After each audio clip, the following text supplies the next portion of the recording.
ओम नमस्ते।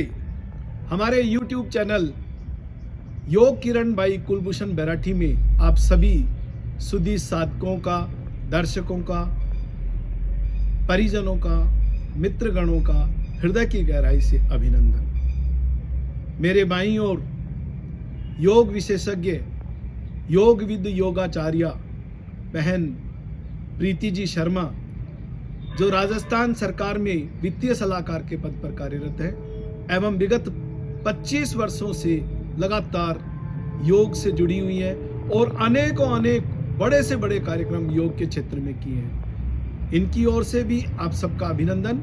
मेरे दाईं ओर बहन मनप्रीत कौर, जो कि पिछले 5 वर्षों से योग से जुड़ी हुई है और हमारे साथ कई कार्यक्रमों में योग के प्रदर्शक और सहायक के रूप में हमारे साथ कार्य किया है। आप बिल डेस्क कंपनी में कार्यरत हैं, आप बीटेक इंजीनियर हैं, कंप्यूटर साइंस से इंजीनियर हैं। इनकी ओर से भी आप सभी का स्वागत। बंधुओं, आज के हमारे इस वीडियो में हम आपको बैठकर किए जाने वाले आसनों की जानकारी देंगे। हमारे पहले वीडियो में हमने आपको पीठ के बल लेटकर किए जाने वाला आसन और पेट के बल लेटकर किए जाने वाले आसनों की जानकारी दी थी।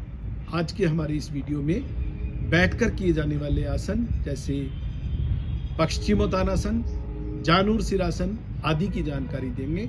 तो आइए आसनों का अभ्यास बहनों के साथ करते हैं।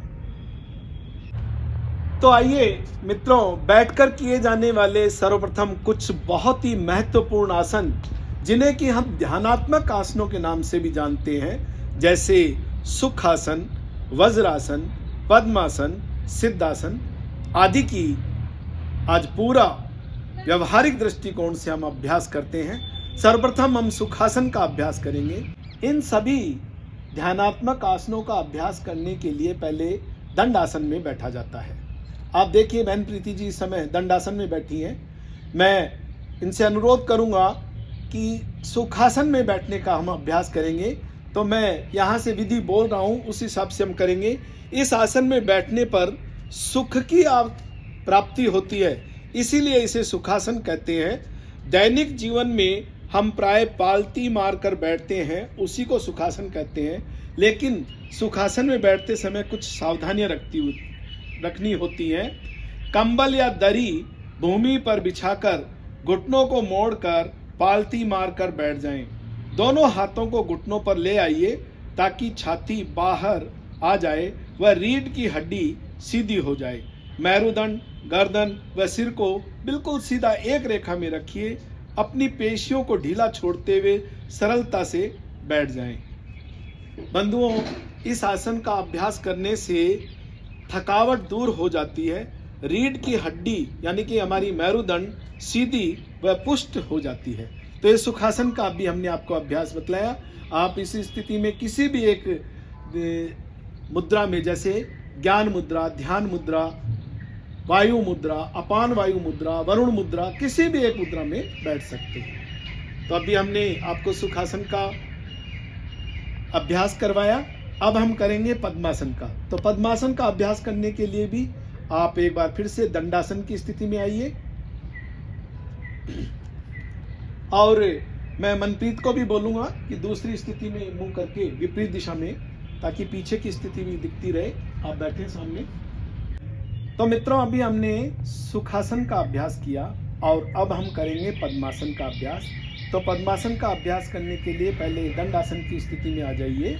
और अब पद्मासन का अभ्यास करने के लिए पहले हमें जानना होगा, पद्म का पर्याय अर्थ कमल से है। इस आसन में बैठने पर साधक के शरीर की आकृति कमल या पद्म जैसी हो जाती है, इसीलिए इसे पद्मासन या कमलासन कहा जाता है। इसके साथ ही इस आसन में बैठकर साधक अपने चेतना रूपी कमल को विकसित कर पाता है, इसलिए भी इसे पद्मासन कहा जाता है। भूमि पर कंबल या दरी बिछाकर रीढ़ की हड्डी को सीधा रखते हुए दोनों पैरों को, जैसा कि आप सामने की ओर देख रहे हैं, 90 डिग्री कोण में दंडासन की स्थिति पर रखते हुए नितंब के बल पर बैठ जाइए। अब अपने दाएं पैर को घुटने से मोड़ते हुए उसके टखने को पकड़ते हुए बाएं पैर की जंघा पर जितना ऊपर हो सके टिका दीजिए। आप सामने की ओर देख ही रहे हैं। इसी प्रकार दाईं एड़ी को बाईं जंघा की जड़ से लगा दीजिए। अब इसी प्रकार बाएं पैर को घुटने से मोड़ते हुए उसके टखने को पकड़कर दाएं पैर की जंघा पर जितना ऊपर हो सके टिका दीजिए। बाईं एड़ी को दाईं जंघा की जड़ से लगा दीजिए। इस प्रकार दोनों एड़ियां नाभि के आसपास सटी रहेंगी। अब मेरुदंड, गर्दन व सिर को एक रेखा में रखते हुए आप कोई भी एक मुद्रा, चाहे ज्ञान मुद्रा, चाहे अपान वायु मुद्रा, कोई सी भी वायु मुद्रा लगा लीजिए।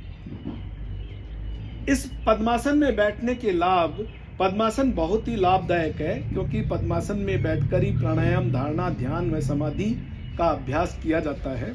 इस आसन में बैठने पर रीढ़ की हड्डी यानी कि मेरुदंड हमारी हष्ट पुष्ट व मजबूत हो जाती है।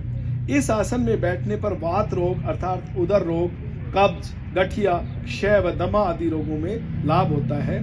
इस आसन में बैठने पर चित्त की एकाग्रता बढ़ जाती है यानी कि एकाग्रचित रहने में सहायता मिलती है। मधुमेह रोगियों के लिए पद्मासन बहुत उपयोगी है। तो साथियों, ये बहुत उपयोगी आसन जिसकी हमने आपको जानकारी दी। अब अगला आसन हम करेंगे वज्रासन। तो मित्रों, सुखासन और पद्मासन का अभ्यास करने के बाद एक बहुत ही महत्वपूर्ण ध्यानात्मक आसन जो कि बैठकर किया जाता है वह है वज्रासन। इस आसन को वज्रासन कहने के दो कारण होते हैं। वज्र का अर्थ होता है कठोर एवं सख्त। इसी प्रकार यह वज्र नाड़ी पर सीधा प्रभाव डालता है जो कि गुदा और अंडकोश के बीच में होती है। घुटनों को पीछे की ओर मोड़ा जाता है। हम आपको विधि बतलाते हैं। सबसे पहले अपने दाएं पैर को घुटने से इस प्रकार से मोड़ें कि दाएं पैर की एड़ी दाएं नितंब के पास आ जाए। इसी प्रकार बाएं पैर को घुटने से मोड़ते हुए बाएं पैर की एड़ी को बाएं नितंब के नीचे ले आइए। पैरों की एड़ियों को एक दूसरे के विपरीत दिशा में फैला दीजिए। आप पीछे की स्थिति देखिए। एक बार मैं बहन प्रीति जी से अनुरोध करूंगा कि पीछे की स्थिति बतलाएं। पीछे पैरों की स्थिति क्या होगा?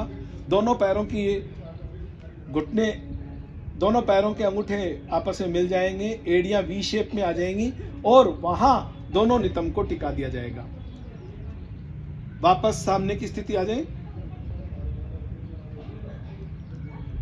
इस वज्रासन में इस प्रकार बैठने के बाद दोनों हथेलियों को घुटनों पर लाकर रखें। दोनों घुटनों को आपस में मिलाकर भूमि से स्पर्श करके रखें। मेरुदंड, गर्दन, सिर को एक रेखा में रखें। प्रारंभ में यह आसन करने पर जंघाओं पर खिंचाव पड़ेगा व टखनों व घुटनों में दर्द हो सकता है, लेकिन निरंतर अभ्यास से यह दर्द दूर हो जाता है।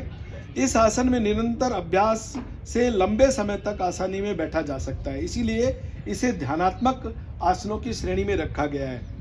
यही एकमात्र ऐसा आसन है जिसे भोजन के उपरांत भी किया जा सकता है। जिनके घुटनों में दर्द रहता है उनको यह आसन करना वर्जित होता है। इस आसन को करने के जो मुख्य लाभ हैं उनकी चर्चा कर लेते हैं। पाचन प्रणाली की कार्य कुशलता को बढ़ाता है। प्रजनन अंगों में रक्त प्रवाह को कम करता है। आमाशय एवं गर्भाशय की मांसपेशियों को शक्ति प्रदान करता है। हर्निया से बचाव करता है। महिलाओं की प्रसव क्रिया में भी सहायक होता है। इस आसन से पंजों, पैरों व जांघों का दर्द दूर हो जाता है। पीठ व सीने का दर्द दूर होता है। स्त्रियों को मासिक धर्म संबंधी रोगों में इस आसन में बैठने पर लाभ मिलता है। इस आसन के निरंतर अभ्यास से वृद्धावस्था में भी स्फूर्ति बनी रहती है। तो मित्रों, ये वज्रासन बहुत उपयोगी आसन है। आप से मेरा अनुरोध, रात्रि को भोजन के बाद, डिनर के बाद कम से कम 5 मिनट इस आसन की स्थिति में आप निश्चित रूप से बैठा करें। आपका पूरा पाचन तंत्र सक्रिय रहेगा। आपकी पूरी मेरुदंड, आपकी जो रीढ़ की हड्डी वो मजबूत व सीधी बनी रहेगी। तो आइए अब अगले और अंतिम आसन की चर्चा करते हैं, जिस आसन का नाम है सिद्धासन। सिद्धासन के लिए भी आप अपने दोनों पैरों को सामने की ओर लाते हुए दंडासन की स्थिति में आ जाइए। पहले दंडासन की स्थिति में आए। तो आइए सिद्धासन के बारे में जानते हैं। यह आसन करने से सिद्धि प्राप्ति होती है, या यूं कह सकते हैं कि यह आसन सिद्ध साधकों द्वारा किया जाता है, इसीलिए इसे सिद्धासन कहा जाता है। सिद्धासन करने के लिए आप दंडासन की स्थिति में बिल्कुल सीधा भूमि पर कोई कंबल या दरी बिछाकर बैठ जाएं। दोनों पैरों को सामने की ओर फैलाकर रखें, नितंब के बल पर बैठ जाइए। अब अपनी बाईं टांग को घुटने से मोड़कर एड़ी को सिवनी अर्थात गुदा एवं जननेंद्रिय के बीच का भाग से कसकर सटाकर रखें। अब बाएं पैर का तलवा व पंजे को दाईं जंघा से चिपका लीजिए। अब दाएं पैर को भी घुटने से मोड़ें। दाएं पैर की एड़ी को जननेंद्रिय के ऊपर उसके मूल भाग से इस प्रकार सटाएं कि जननेंद्रिय पर कोई दबाव ना पड़े। दाएं पैर का पंजा बाईं टांग की जंघा से स्पर्श कर दीजिए। मेरुदंड, गर्दन व सिर को एक रेखा में रखें। दाएं पैर के टखने की हड्डी बाएं पैर के टखने की हड्डी के ऊपर रहेगी। अब आप देख रहे हैं सामने बहन जी ने बहुत ही सुंदर सिद्धासन लगाया है। मेरुदंड, गर्दन को सीधा रखें, आंखें कोमलता से बंद। इस आसन में बैठने से जो पद्मासन से लाभ प्राप्त होते हैं वह आसन सिद्धासन का करने से भी वो लाभ प्राप्त होते हैं। इस आसन से पाचन क्रिया ठीक रहती है। यौन रोग, श्वास रोग, हृदय रोग, क्षय रोग, दमा, जीर्ण ज्वर, मधुमेह आदि अनेक रोगों में लाभ मिलते हैं। सिद्धासन को करने से मानसिक शांति मिलती है। कमर के रोगों को दूर करने में यह आसन बहुत सहायक सिद्ध होता है।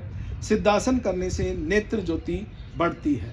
तो मित्रों, ये इसके लाभ हैं। अब आपने जाना कि किस प्रकार ये जो 4 मुख्य ध्यानात्मक आसन है, जैसे सुखासन है, पद्मासन है, वज्रासन है, सिद्धासन है, इन 4 आसनों में बैठकर हम ध्यान भी लगा सकते हैं और कुछ आसनों का अभ्यास भी कर सकते हैं, प्राणायाम भी कर सकते हैं, समाधि भी लगा सकते हैं। तो ये बहुत ही उपयोगी आसन।